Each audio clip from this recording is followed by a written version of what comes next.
संत शिरोमणि आचार्य विद्यासागर जी महाराज की जय।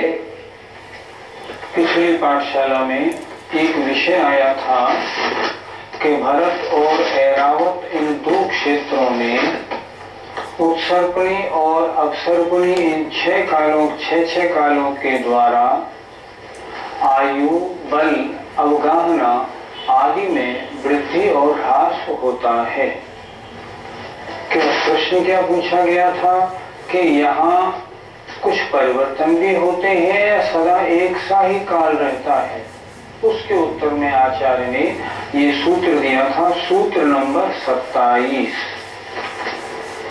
प्रश्न ये आया था, भरत और ऐरावत क्षेत्र में 6 काल उत्सर्पणी अपसर्पणी के किस प्रकार होते हैं और ये परिवर्तन कहाँ होता है, इस संबंध में आपको अब बोर्ड पे हम बताते हैं। भरत और ऐरावत इन दो क्षेत्रों में अपसर्पणी के 6 काल और उत्सर्पणी के 6 काल होते हैं।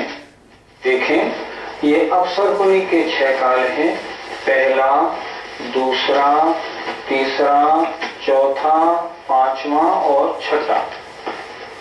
अपसर्पणी का मतलब होता है जिसमें आयु, शरीर की अवगाहना शक्ति घटती जाए। यहाँ छठे काल के अंत में ये जो डबल लाइन दिखाई है, इसका मतलब होता है यहाँ प्रलय होती। प्रलय में क्या होता है?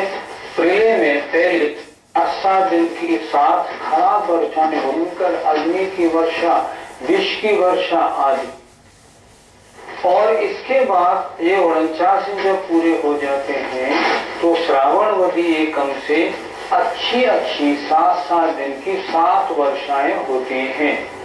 ये उत्सर्पणी के प्रारंभ यहाँ से हो जाता है, श्रावणवती एकम से। अपसर्पणी के अंत में खराब वर्षाएं होती हैं। उत्सर्पणी के प्रारंभ में अच्छी 7 वर्षाएं 7 दिन की होती। तब क्या होता है? उसके बाद उत्सर्पणी का पहला काल, दूसरा, तीसरा, चौथा, पांचवा और छठा, उत्सर्पणी के ये 6 काल होते हैं। इन 6 कालों में जीवों की शरीर की अवगाहना, आयु और बल बढ़ता जाता है यहाँ तक, और यहाँ से फिर घटना प्रारंभ होता है तो घटता जाता है। जैसी प्रलय यहाँ होती है ऐसी प्रलय यहाँ नहीं होती, बस प्रलय एक ही बार होती है।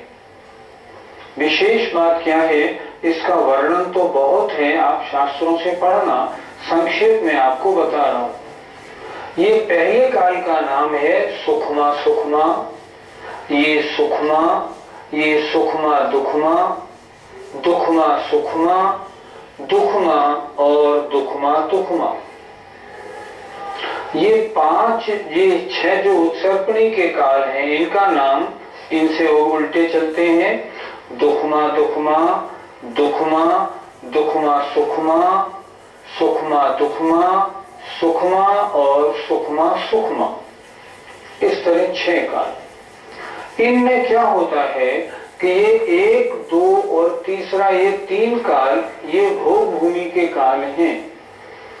ये उत्तम भोग भूमि, मध्यम भोग भूमि और जघन्य भोग भूमि। इसी तरह ये जघन्य भोग भूमि, मध्यम भोग भूमि और उत्तम भोग भूमि। अपसर्पणी का ये चौथा काल विशेष होता है। इस चौथे काल में 63 शला का पुरुष, तीर्थंकर, चक्रवर्ती, बलभद्र, नारायण, पृथनारायण सब इसमें होते हैं। और इधर ये जो तीसरा काल है ये विशेष होता है, इसमें 63 शला का पुरुष इसमें होते हैं। ये 3 काल भोग भूमि के हैं, ये और ये 3 काल कर्म भूमि के हैं, 3 इधर और 3 इधर। इनमें जीवों की आयु, जीवों की अवगाहना आदि के बारे में शास्त्रों में विशेष वर्णन है। ये भोग भूमि क्यों कहलाती हैं? क्योंकि यहाँ जीवों को कार्य नहीं करना पड़ता, कल्प वृक्षों से सारी सामग्री मिलती है और वे सुखों का भोग करते हैं। ये भोग भूमि, और ये कर्म भूमि में जीवों को अपनी आजीविका आदि के लिए उद्योग करना पड़ता है और आजीविका का साधन जुटा के वो लोग जीवित रहते हैं। इसलिए ये कर्म भूमि, ये कर्म भूमि, ये भोग भूमि और ये भोग भूमि, इसे कहते हैं काल चक्र। अपसर्पणी के 6 काल, उत्सर्पणी के 6 काल। आचार्य ने क्या लिखा सूत्र में? भरतैरावतयोर वृद्धिरासौ। पहला सूत्र देखिए, भरतैरावतयोर वृद्धिरासौ षट समयाभ्याम उत्सर्पिण्य व सर्पणीभ्याम। अर्थात भरत ऐरावत इन 2 क्षेत्रों में अपसर्पणी और उत्सर्पणी के 6 कालों के द्वारा ह्रास और वृद्धि होती रहती है, आयु, बल, अवगाहना आदि में। ये कब से चल रहा है? ये क्रम अनादि काल से चल रहा है और अनंत काल तक चलता रहेगा। वर्तमान में अपसर्पणी का 5म काल चल रहा है, इसके बाद 6ठा काल आएगा, फिर प्रलय होगी। इनका समय कितना होता है? ये 4 कोड़ा कोड़ी सागर, 3 कोड़ा कोड़ी, 2 कोड़ा कोड़ी सागर, ये 42,000 वर्ष कम 1 कोड़ा कोड़ी सागर, 21,000 वर्ष और 21,000 वर्ष।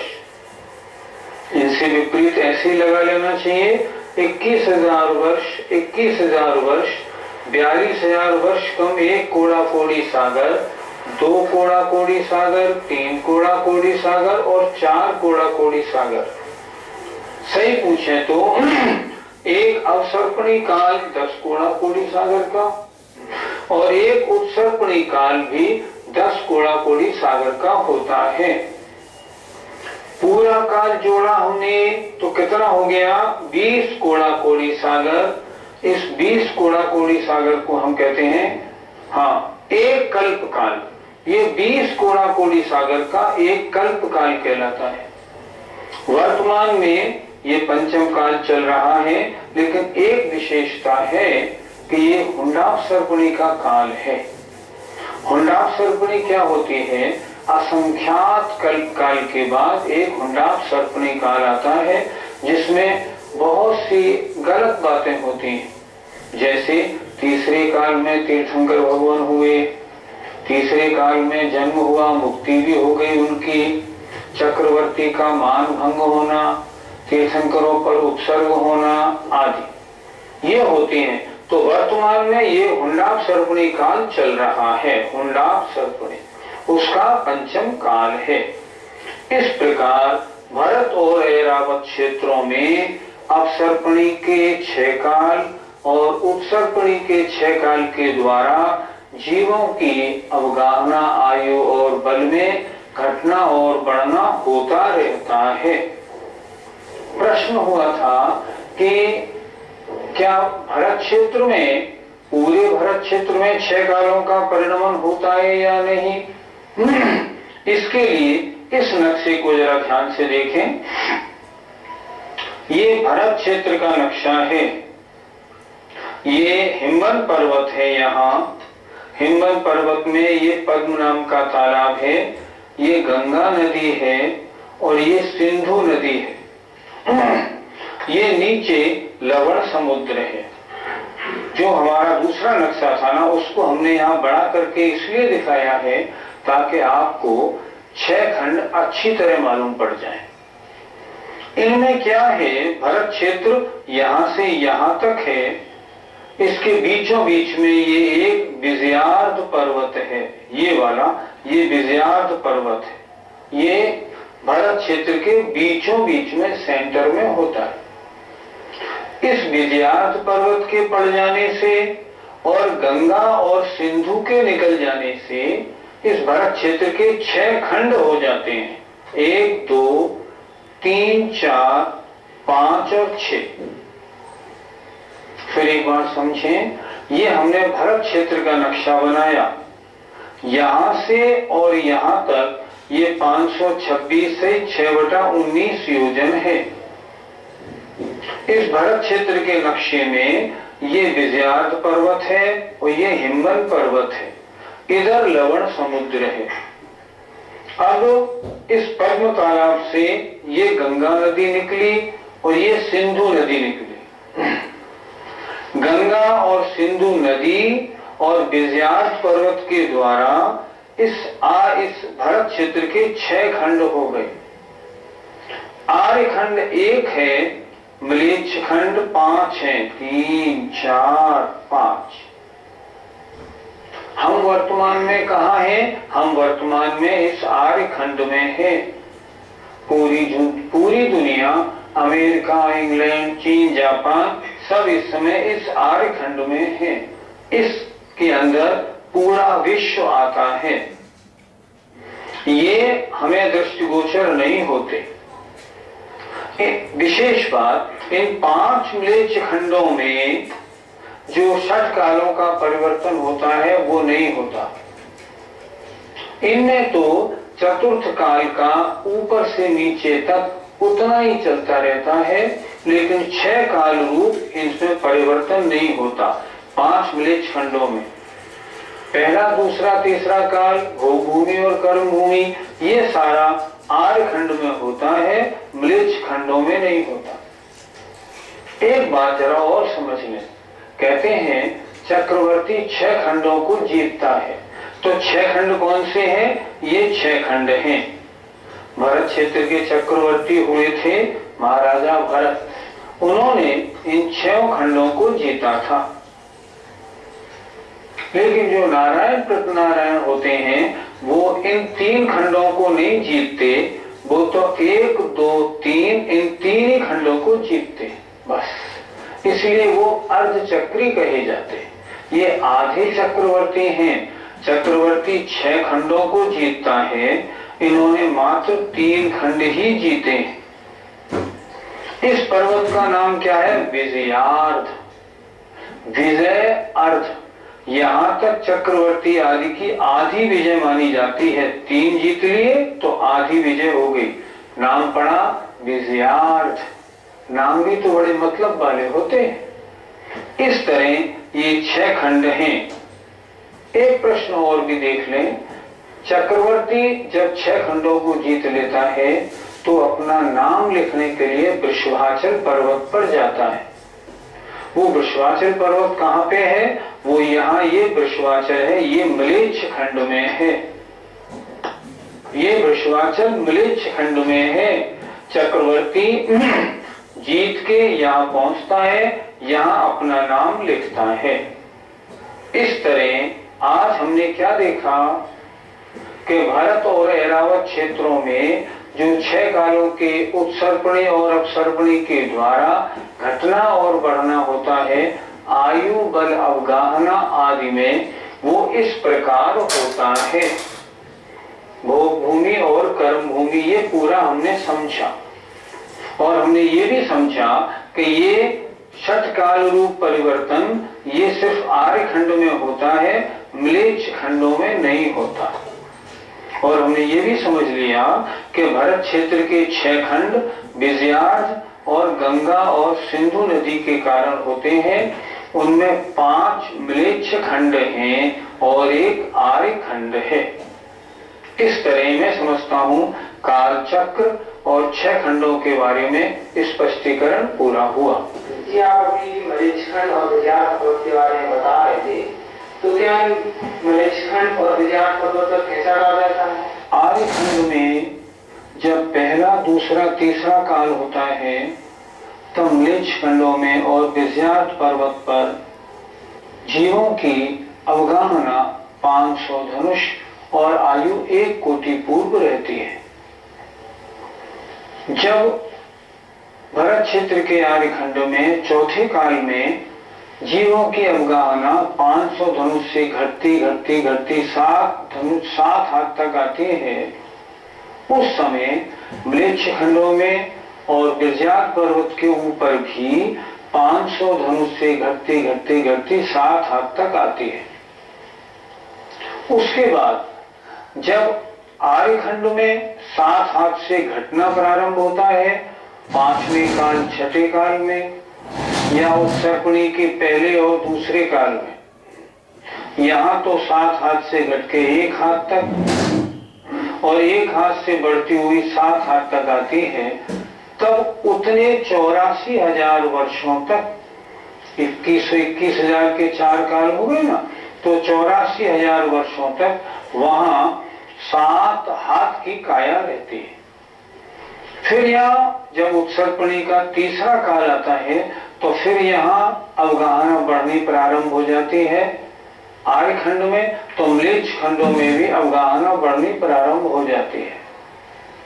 उत्सर्पणी काल के पहले दूसरे काल में तो दूसरे काल के अंत में 7 हाथ हो गई, उसके बाद तीसरे काल के अंत में 500 धनुष की अवगाहना हो जाती है। यहाँ भरत ऐरावत में म्लेच्छ खंडों में विजयात पर्वतों पे भी 500 धनुष की अवगाहना हो जाती है।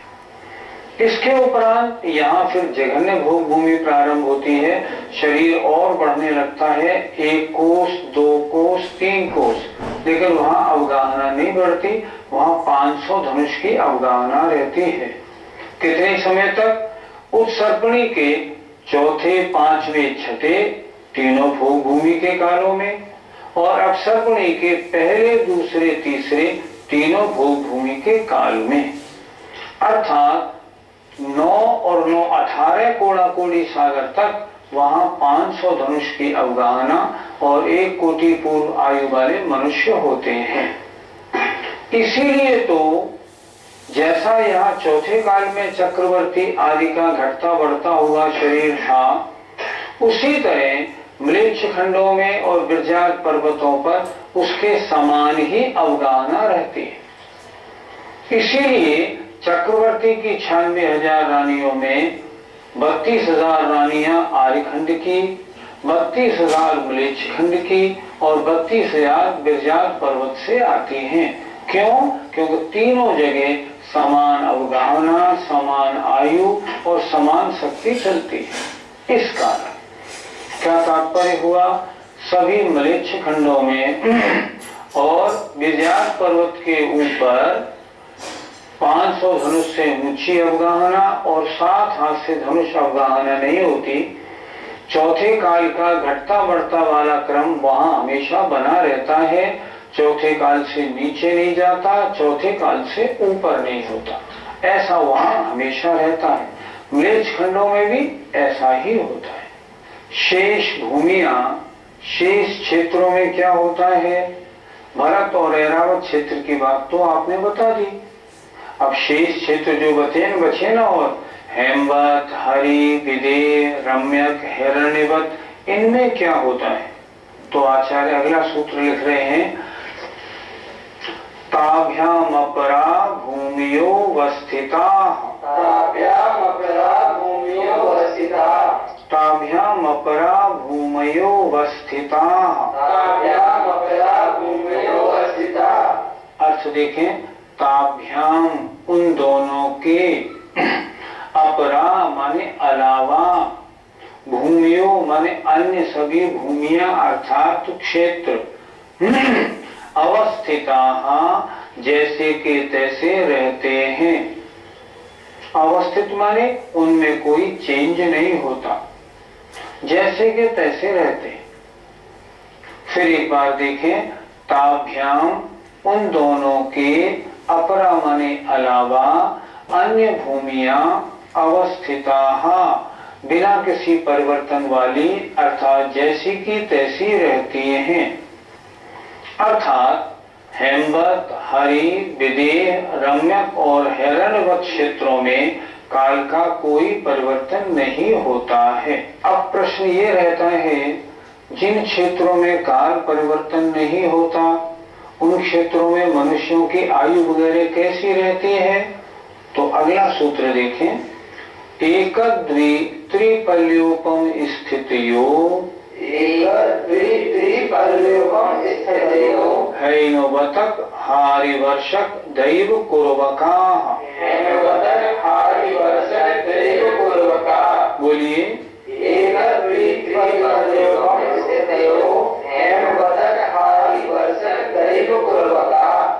सूत्र का अर्थ देखें, 1, 2 और 3 पल्योपम पल्य स्थिति वाले होते हैं। कौन? हैमवतक हैमवत क्षेत्र वाले, हारिवर्षक हरि क्षेत्र वाले और दैव कुर्वका देव कुरु वाले। अर्थात हैमवतक हैमवत क्षेत्र में जो जीव हैं उनकी आयु 1 पल्य, हारिवर्षक हरि क्षेत्र वालों की 2 पल्य और देव कुरु वालों की आयु 3 पल्य होती है। हमेशा होती है? हाँ, हमेशा होती है, इसमें कभी परिवर्तन नहीं होता। अर्थात और अच्छी तरह समझ लें, हैमवत क्षेत्र में जघन्य भोग भूमि, हरि क्षेत्र में मध्यम भोग भूमि और देव कुरु में सदैव उत्तम भोग भूमि हमेशा रहती है, अनादिकाल से है, अनंत काल तक रहेगी। इनमें काल का परिवर्तन नहीं होता। पंडित जी, आपने जो क्षेत्रों के नाम बताए 7, उनमें ये देवगुरु तो आया नहीं, तो फिर ये देवगुरु कौन सा क्षेत्र हुआ? देवगुरु की जानकारी आपको हम नक्शे पे देते हैं। आइए देखिए, ये बीच वाला हिस्सा ये पूरा विदेह क्षेत्र है। विदेह क्षेत्र में ये सुदर्शन मेरु है। इस सुदर्शन मेरु के इतने हिस्से में ये जो हिस्सा दिया हुआ है, इस हिस्से में आप ये और ये 2 गोल गोल क्षेत्र देख रहे हैं। ये नीचे वाला क्षेत्र ये देव कुरु है और ये वाला क्षेत्र उत्तर कुरु है। ये विदेह क्षेत्र के एक हिस्से हैं। इनमें कर्म भूमि नहीं रहती। तो यहाँ क्या रहता है? इसमें लिखा है उत्कृष्ट भोग भूमि। ये उत्कृष्ट भोग भूमि रहती है। इसमें जो आपने पूछा ना देवकुरु क्या होता है, ये देवकुरु क्षेत्र ये क्षेत्र है जिसमें उत्तम भोग भूमि रहती है। जो सूत्र अभी हम हुआ था, जरा उसको भी हम थोड़ा समझ लें। उसमें क्या था? एक द्वित्री पल्योपम स्थितियो हैमवतक हारिवर्षक दैव कुर्वका। हैमवतक मतलब ये हैमवत क्षेत्र, ये तो भरत क्षेत्र है। भरत क्षेत्र के बाद हिमवन पर्वत, अब इसके बाद ये क्या आया? हैमवत क्षेत्र। यहाँ कैसा रहता है? यहाँ जघन्य भोग भूमि हमेशा रहती है। लिखा है देखो, जघन्य भोग भूमि। इसके बाद महाहिमवन पर्वत, फिर ये आया हरि क्षेत्र। इसमें क्या रहता है? मध्यम भोग भूमि, हमेशा कोई चेंज नहीं। और विदेह क्षेत्र के इस हिस्से में ये उत्तम भोग भूमि है। इनमें जीव कैसे रहते हैं? उन्होंने लिखा ना, हैमवत क्षेत्र में 1 पल्ली की आयु वाले, हरि क्षेत्र में 2 पल्ली की आयु वाले और देवकुरु में 3 पल्ली की आयु वाले जीव रहते हैं। जघन्य भोग भूमि, मध्यम भोग भूमि और उत्तम भोग भूमि, ये 3 भोग भूमियां इस तरह हैं। ये शाश्वत हैं, अनादिकाल से यहाँ ऐसा ही वातावरण रहता है। अब प्रश्न होता है, दक्षिण की तरफ के क्षेत्रों में आपने जघन्य, मध्यम और उत्तम भोग भूमि की चर्चा कर ली। अच्छा, उत्तर की तरफ क्या व्यवस्था है? तो अगले सूत्र में कहा गया है, देखें जरा, तथोत्तरा। बोलिए, संधि विच्छेद हमने किया, तथा उत्तरा। तथा माने उसी प्रकार उत्तर में भी जानना। तथोत्तरा अर्थात जैसी व्यवस्था हैमवतक हारिवर्षक दैव कुर्वका हमने दक्षिण में बताई है, उसी प्रकार की व्यवस्था उत्तर में भी जानना। किस प्रकार जानना? आइए इसे नक्शे में देखते हैं। जिस प्रकार दक्षिण में हमने ये भरत क्षेत्र कर्म भूमि बताई थी और ये जघन्य भोग भूमि, ये मध्यम भोग भूमि, ये उत्तम भोग भूमि। उत्तर में चले ना तो ये उत्तम भोग भूमि रम्य क्षेत्र मध्यम भोग भूमि, हिरण्यवत क्षेत्र जघन्य भोग भूमि है और ये कर्म भूमि है। तथोत्तराः, जैसा हमने इधर बताया है उसी प्रकार इधर भी जानना, अर्थात उत्तर में भी ये उत्तम भोग भूमि 3 पल्ली की आयु, मध्यम भोग भूमि 2 पल्ली की आयु और हिरण्यवत क्षेत्र में 1 पल्ली की आयु वाले मनुष्य और तिर्यंच रहते हैं। आज की पाठशाला में हमने क्या क्या समझा? हमने पूरा काल चक्र समझा, कैसे पहला, दूसरा, तीसरा, चौथा, पांचवा, छठा काल अपसर्पणिका और उत्सर्पणिका होता है। प्रलय कैसे होती है, अपसर्पणी के चौथे काल में, उत्सर्पणी के तीसरे काल में 63 शला का पुरुष होते हैं। म्लेच्छ खंडों में विजाग पर्वतों पर कैसा वहाँ काल चक्र या कालक्रम कैसा रहता है। अन्य और क्षेत्रों में जघन्य मध्यम उत्तम भोग भूमि कहाँ रहती है, ये सब चर्चा आज हो गई, दक्षिण और उत्तर की। शेष चर्चा अब अगले दिन करेंगे, क्योंकि अब आपका समय पूरा हो गया। जय जय